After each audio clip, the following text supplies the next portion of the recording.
Une agriculture en pleine mutation, face à des épisodes de sécheresse de plus en plus fréquents.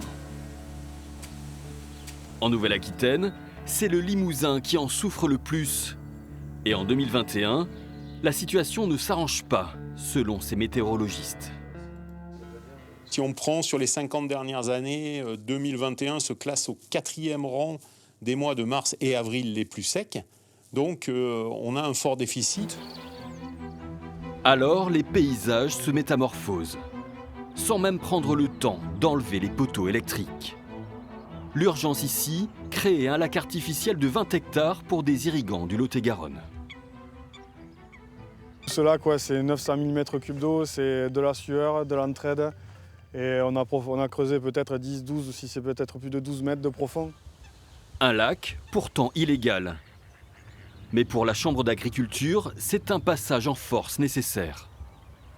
Sans eau, c'est la mort de ce type d'exploitation. Là, sur cette branche de noisetier, s'il n'y a pas d'eau, ces bourgeons-là ne viendront pas à fruits et ne feront pas de noisettes.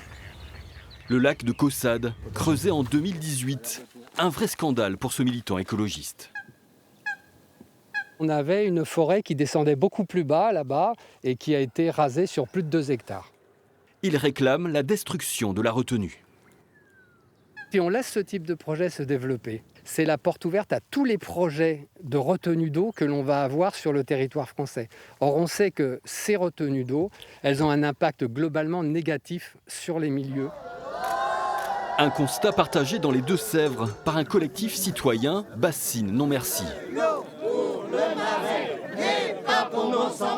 Dans ce département, un projet de réserve a déclenché une véritable guerre de l'eau. Quand on sait la densité qu'ils vont prendre dans les nappes phréatiques, avec cette sécheresse, c'est incroyable, incroyable, c'est inconscient. Un combat local devenu national. Plusieurs hommes politiques, comme Jean-Luc Mélenchon, José Bové ou Yannick Jadot, sont venus sur le terrain pour soutenir les BNM. Oh la vache. Dans leur ligne de mire, 19 retenues d'eau géantes. Un projet pourtant qualifié d'agriculture durable, soutenu par l'État et les irrigants, après des années de négociations. On ne pourra remplir les retenues que si la nappe est pleine, avec un protocole très strict et des niveaux à respecter.